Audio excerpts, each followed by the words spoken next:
Dear students, we have already seen how the fear of water developed in the heart of William Douglas. This fear first originated when he was on the seashore with his father, early in childhood when he was 4 years old. And next, when he wanted to learn at YMCA pool on Yakima River. Then what happened that while he had learned a little bit and was yet afraid of going in water, he was sitting there waiting for some other chaps to come and start swimming. At that time, some 18-year-old boy came and threw him inside the pool. In the deeper side of the pool, the boy went his way thinking that he would swim, but he was no swimmer at all. William Douglas started drowning. In details, it has been described in the book how he went down once. While going down, he had decided his strategy. It was that when he will touch the bottom, he would kick the earth and come on the surface. And from there, he will swim to that shallow edge of the swimming pool. That strategy was quite alright.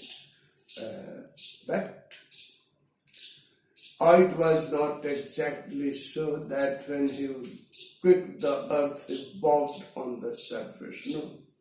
His coming up was very slow, and somehow his nose come out of the water. He inhaled, but he started drowning once again. He drank some water. Thus he went down once more. And even a third time he came up, and a third time he went down. The thing was, however, finally what happened that he was unable to maintain any strength in his body, and water was there. Water appeared yellowish because as he went down at the bottom, the dirt there, rather not dust enough, dirt got stirred, and so the falling sunlight, it appeared yellowish. Now he was almost dying, and he turned senseless, and then he felt that he was dying. And the curtain of life fell down. And he felt as if he was on his mother's arms. And everything was gone, oblivion.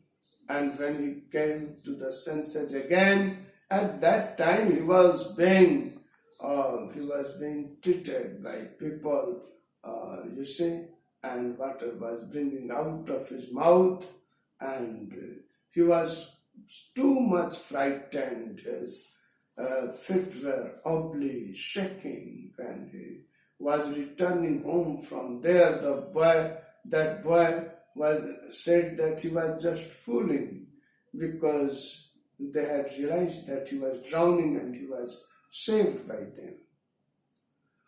Now, what happened that this fear was so much in his heart that whenever he went on some tour, etc., whenever he was near a water body and inside the water body, means inside a lake or a pond or a river or a sea, his heart was throbbing with fear and all his joy was ruined.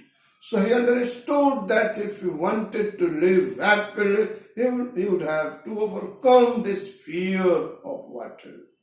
So finally he hired an instructor and started learning. He learned for several months, and this instructor in his professional way taught him several things. part by part, made him have mastery over that thing, like exhaling inside water. Now, if you put your nose out of the surface of water while you are inside water, first you exhale and then inhale. In exhaling, you spend some time. If you exhale inside water, you save that time.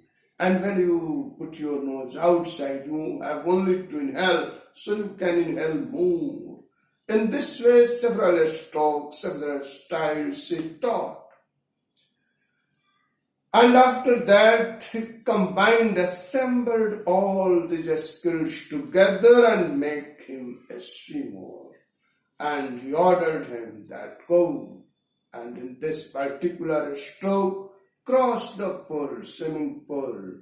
He crossed it, and then the instructor said that he was trained. But at that, he writes that instructor was finished, means instruction was over. But he was not finished. When his quest, his search for skill, his search for his desire for command over the art of swimming was not finished. He went on learning, he went on trying, and he swam, you see, at several difficult places and in several deep lakes. When he swam, even while he was alone, and he overcame fear. For sometimes the certain residual fears came to him, but he fought against the fear and became a very good swimmer. And then, when the fear of water was gone, he enjoyed life to the full. And then he remembers and quotes the words of Franklin D. Roosevelt, that all we have to fear is fear alone. Means we need not fear, we need not be afraid, alright? And we should lead our lives fearlessly.